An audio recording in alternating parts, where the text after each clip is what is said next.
আসসালামু আলাইকুম। আমার নাম মানহা, বাসা নারায়ণগঞ্জ জেলার ফতুল্লা থানায়। তার নাম অভি, বাসা নোয়াখালী। আমাদের সম্পর্ক 4 বছরের। 4 বছর ধরে সে আমাকে অনেকভাবে ঠকাইছিল। 4 বছর পর নতুন করে সে আমাকে ঠকানো শুরু করে। আসসালামু আলাইকুম, কেমন আছো? কি করো? ওয়ালাইকুম আসসালাম। শুয়ে আছি, তুমি? বসে বসে আকাশের বিশালতা দেখছি। খেয়েছো? ব্যস্ত আছো? তাহলে বিরক্ত না করি। নেট সমস্যা করতেছে একটু। সমস্যা নেটের নাকি আমার বুঝতেছি না। সেদিন যে তোমাকে বললাম মোড়ের দোকানের একগুচ্ছ সাদা গোলাপ আনার কথা, মনে আছে তোমার? হুদাই এগুলা দিয়া কি করবা? ফাও টাকা নষ্ট। 4 বছর আগে এই সাদা গোলাপ দিয়েই একটা সম্পর্কের সূচনা। আজকে সেটা তোমার কাছে টাকা নষ্ট মনে হচ্ছে? এগুলো বাচ্চামি। তুমি কি বড় হবে না? বড় হলে তুমি সেই আগের মতো তুমিতে ফিরে যাবে? আমাকে সেই আগের মতো ভালোবাসবে? বলো না। আগের মতোটা আবার কেমন? আমি তো আগের মতোই আছি। কি ভুলভাল বলতেছো? হয়তো তুমি সেই তুমি আছো, পরিবর্তন এসেছে দৃষ্টিভঙ্গির, সময়ের। আমার মধ্যে কিছু পরিবর্তন দেখেছো?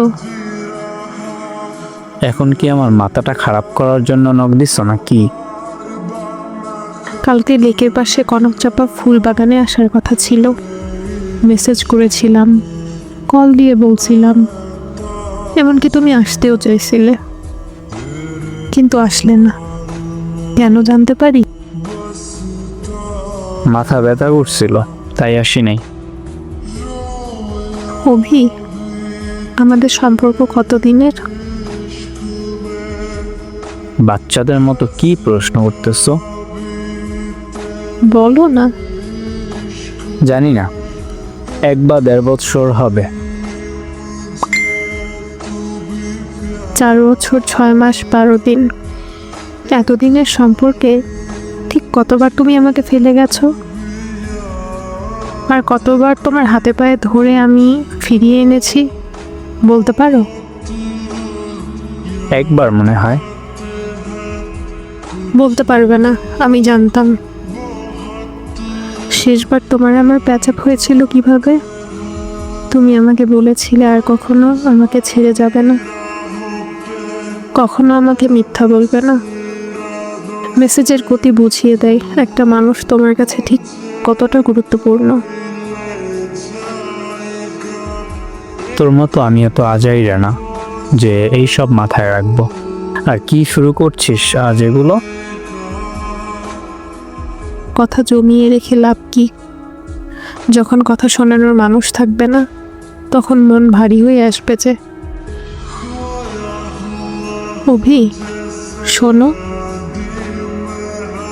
আমার এগুলো শুনতে ভালো লাগছে না, আমি অফলাইনে গেলাম। একটু থাকো প্লিজ। অভি, এই অভি, অব্যক্ত কিছু কথা রয়ে যাবে যে, শোনো না একটু প্লিজ। অভি।